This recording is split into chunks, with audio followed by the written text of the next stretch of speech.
నమస్తే. నేను మీ బాబీ వర్ధన్. బీబీసీ వాయిస్ ఛానల్లోని ఓల్డ్ ఈజ్ గోల్డ్ వెండితెర ముచ్చట్ల కార్యక్రమానికి స్వాగతం. ఇవాళ కూడా ఒక మంచి జానపద చిత్రం గురించి విశేషాలు అందించడానికి నేను మీ ముందుకు వచ్చాను. కీలుగుర్రం, అక్కినేని నాగేశ్వరరావు హీరోగా వచ్చిన ఒకానొక మహత్తర చిత్ర కావ్యం అని కావాలి దీన్ని.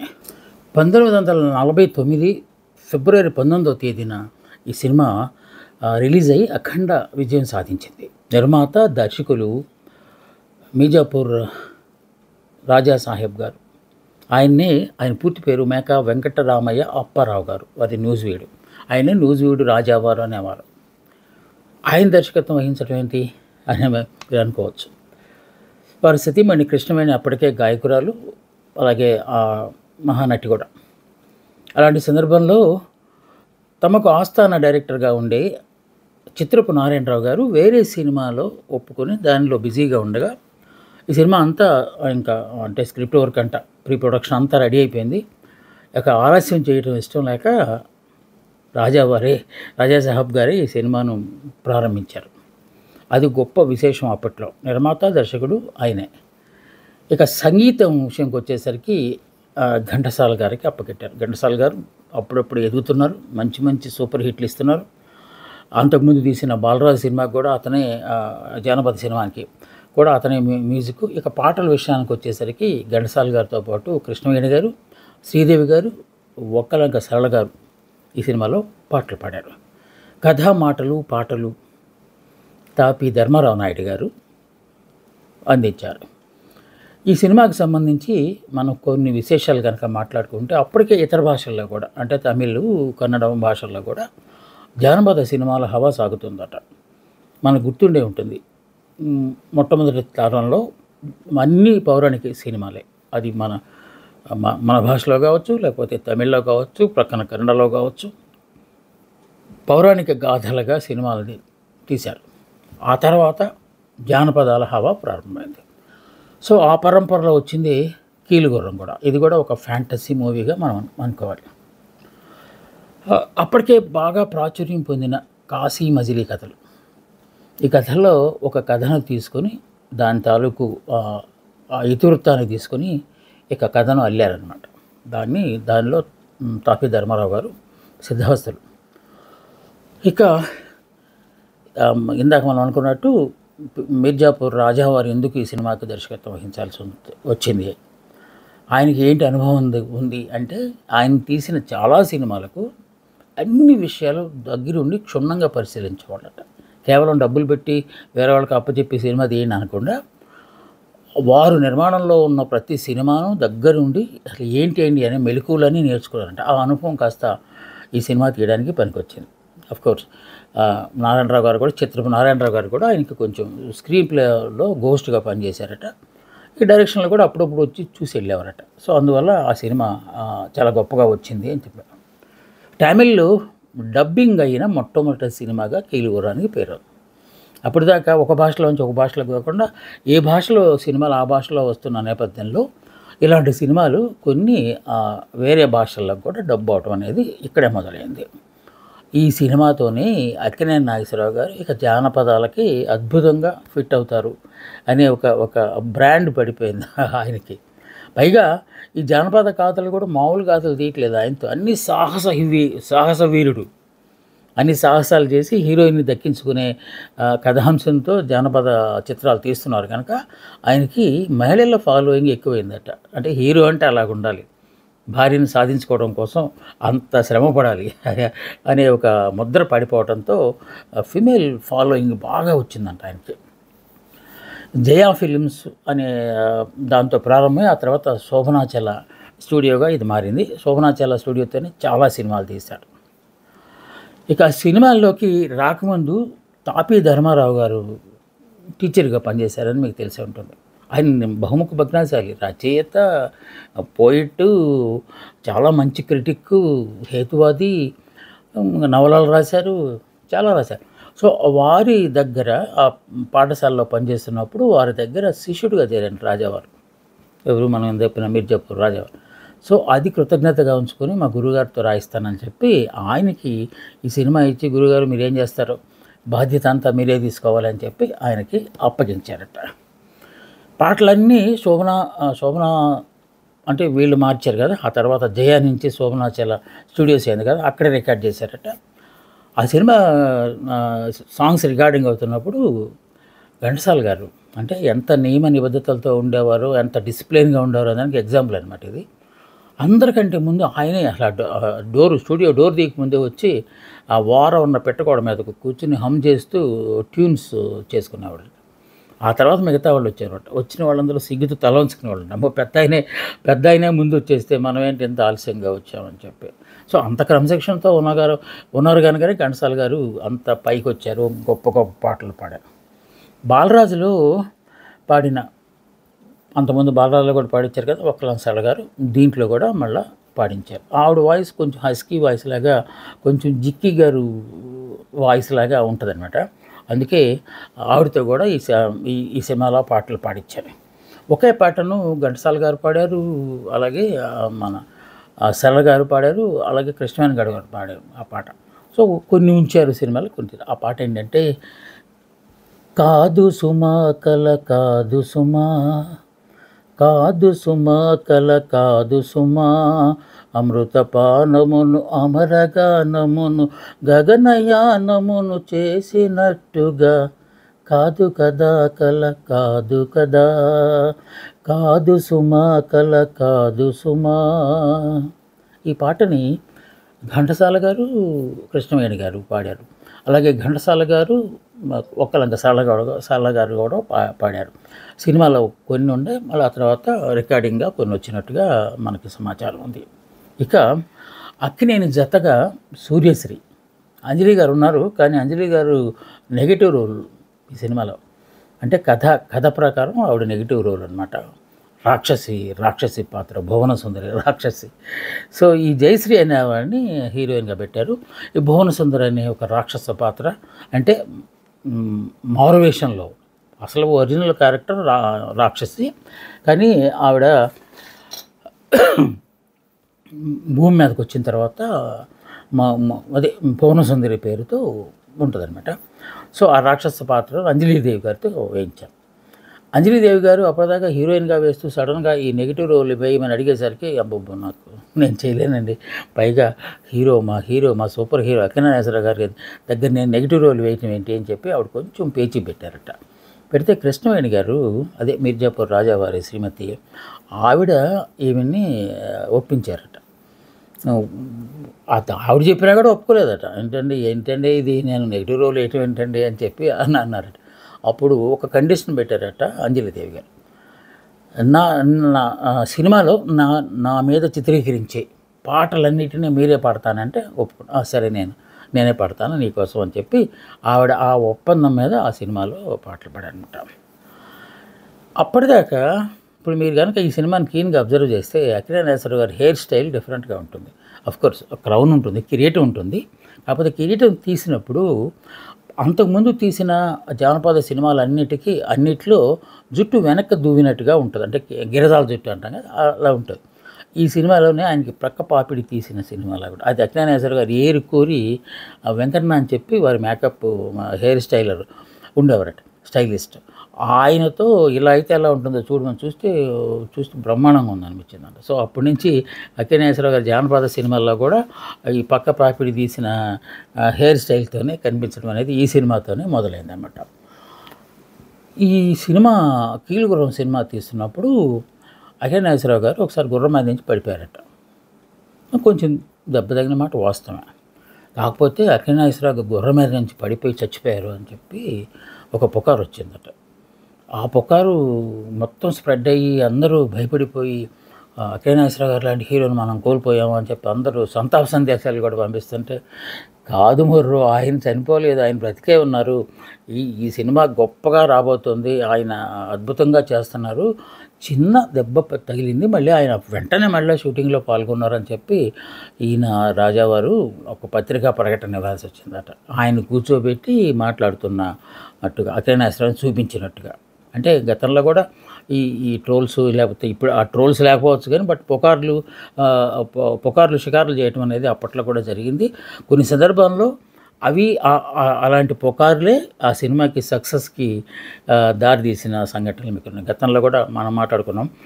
మనది 'బాలరాజు' సినిమా తీస్తున్నప్పుడు ఎస్‌వరలక్ష్మి గారు, అక్కినేని నాగేశ్వరరావు గారు పెళ్లి చేసుకోబోతున్నారు అని చెప్పి వాళ్ళిద్దరు చాలా దగ్గరగా, చాలా న్యాచురల్‌గా చేశారనే ఒక వార్త రావడంతో వాళ్ళిద్దరికి పెళ్ళైపోతుందని చెప్పి ఫుల్‌గా ప్రచారం ఎలా చేసి ఆ సినిమాని సక్సెస్ చేశారో, దీనిలో కూడా అక్కినేని నాగేశ్వరరావు గారు గుర్రం మీద నుంచి పడి చచ్చిపోయారట, ప్రాణాలు వదిలేశారట అని చెప్పి ఒక ప్రచారం తీసుకురావడంతో అఫ్‌కోర్స్ వాళ్ళు మళ్ళీ వెంటనే సంజాయిషీ ఇచ్చారు. ఏం కాలేదు అని సంతాప సభలు పెట్టారంట కొన్ని చోట్ల. అది అసలు అన్నిటికంటే ఆశ్చర్యం. అంటే చిన్న స్ప్రెడ్ అయితే ఒక రూమరు అది ఏ విధంగా వెళ్తుందో అనే దానికి ఒక ఉదాహరణగా మనం ఈ సినిమాని ఈ చిన్న ఇన్సిడెంట్ని అనుకోవచ్చు. ఈ సినిమా అయిపోయిన తర్వాత దాదాపు 3 ఏళ్ళు, వరుసనే 3 ఏళ్ళు. ఎందుకంటే అప్పట్లో సినిమా అంటే 4 నెలలు, మ్యాక్సిమం అయితే 5 నెలలు, అంటే సంవత్సరానికి 2-3 సినిమాలు తీయాల్సి వచ్చింది. అలాంటిది అక్కినేని నాగేశ్వరరావు గారు ప్రతి ఏటా 4 సినిమాలు తీస్తూ 3 ఏళ్ల పాటు జానపద సినిమాలకే అంకితం అయిపోయారట. అంటే జానపద హీరో అయిపోయారు. ఆ తర్వాత ఇంకా అన్నగారు రంగప్రవేశం చేశారు. ఎన్టీ రామారావు గారు, కాంతారావు గారు ఇలాంటి వాళ్ళందరూ వచ్చిన తర్వాత ఇక జానపద సినిమాలంటే ఎన్టీఆర్ అన్నట్టుగా ఆ తర్వాత కాలంలో వచ్చింది. కాబట్టి ఆరంభ రోజుల్లో మాత్రం అక్కినేని నాగేశ్వరరావు గారే జానపద హీరోగా బాగా చలామణి అయ్యారు. తమిళ్లో కూడా ఈ సినిమాని అదే మనం ఇందా చెప్పుకున్నాం కదా, మాయా కుడిరై అని చెప్పి, అదే మాయా గుర్రం, కీల్ గుర్రం అని దేంట్లో పెట్టారు కదా. సో ఆ పేరుతో తమిళ్లో రిలీజ్ చేస్తే తమిళ అంటే సూపర్ హిట్ అయిపోయిందట. అంతటితో ఆగలేదు. ఆ సినిమాని శ్రీలంక కూడా తీసుకెళ్ళారంట. శ్రీలంకలో తమిళులు ఎక్కువగా ఉన్న చోట ఈ సినిమాని రిలీజ్ చేస్తే బ్రహ్మరథం పెట్టారంట.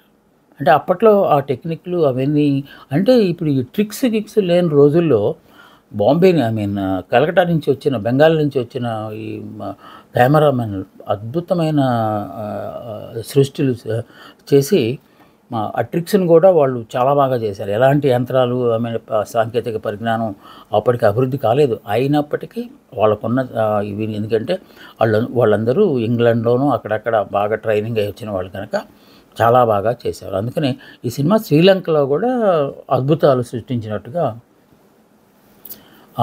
సినిమా చరిత్రకారులు చెప్తూ ఉంటారు. ఈ సినిమా మొత్తం పూర్తయ్యేసరికి బడ్జెట్ పెరిగిపోయిందంట. 6 లక్షల రూపాయలు అయిందంట సినిమా మొత్తం. అసలు ఆ సినిమాకి హయ్యెస్ట్ రెమ్యునరేషన్ అక్కినేని నాగేశ్వరరావుకి 25,000 ఇచ్చారట. 25,000 అంటే అప్పట్లో 49లో 25,000 అంటే ఇప్పుడు మీకు తెలిసిందే. మనం అంటారు కదా, ఇప్పుడు సినిమాలు హీరోలు సింపుల్గా చెప్పేస్తున్నారు, 100 కోట్లు 150 కోట్లు అని చెప్పేస్తున్నారు కదా. సో అలాంటిది అప్పటికే జరిగిందనమాట. ఈ రాజావారి శ్రీమతి కృష్ణవేణి గారి రికమెండేషన్తోనే ఘంటసాల గారికి డైరెక్షన్ చేసే అవకాశం వచ్చిందట. ఇది మన మ్యూజిక్ డైరెక్షన్ చేసేది. ఎందుకంటే ఘంటసాల గారు గతంలో కూడా కృష్ణవేణి గారితో పాడించారు చాలా సినిమాల్లో. అప్పుడు ఇంకా సుశీల్ గారు రంగప్రవేశం చేయలేదు, లీల గారు లేదు, జిక్కి గారు ఉన్నారు, కృష్ణవేణి గారు ఉన్నారు, సురభి వాళ్ళు కూడా వాళ్ళ పాటలు వాళ్ళే పాడుకున్నారు. ఇంత చేసి అసలు ఎవరి పాటలు వాళ్ళు పాడుకున్న రోజులు అవి. అలాంటి రోజు ఇప్పుడు ఎస్‌వరలక్ష్మి, భానుమతి గారు వీళ్ళందరూ తమ పాటలు వాళ్ళే పాడుకున్న సినిమాలు చాలా ఉన్నాయి. సో ఆయన చేయటం వల్ల డిసప్పాయింట్ చేయలేదు, నా రికమెండేషన్ ఉత్తినే పోలేదు, ఘంటసాల గారు గొప్పగా పాడారు అన్ని పాటలు అని చెప్పి వాళ్ళు అనుకున్నారు. దాంట్లో ఇంకో సినిమా చాలా పాపులర్ అయిన సినిమా పాట ఇంకోటి ఉన్నది. ఎవరు చేసిన కర్మ వారనుభవించక ఏరికైనా తప్పదన్నా. ఈ పాట కూడా అప్పట్లో, ఇప్పుడు మన సినిమాల్లో మన ఈ రియాలిటీ షోస్లో ఎక్కువ బ్యాక్గ్రౌండ్లో ఏదైనా చిన్న డిసప్పాయింట్మెంట్ జరిగితే ఈ పాట వేస్తూ ఉంటారు.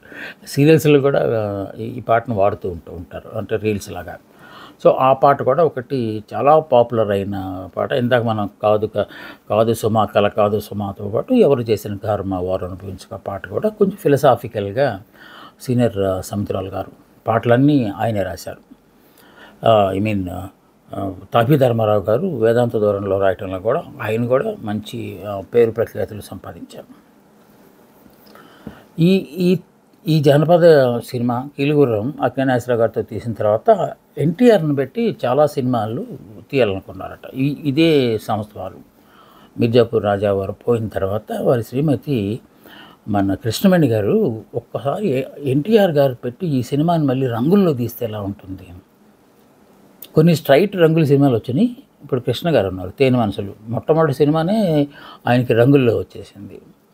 అలాగా కలర్ సినిమాలు కూడా క్రేజ్ పెరుగుతున్న దశలో ఇదే సినిమాని అంటే రీమేక్ మళ్ళా ఎన్టీ రామారావు గారిని పెట్టి తీస్తే ఎలా ఉంటుంది అని చెప్పి ఎన్టీ రామారావు గారిని సంప్రదించారట.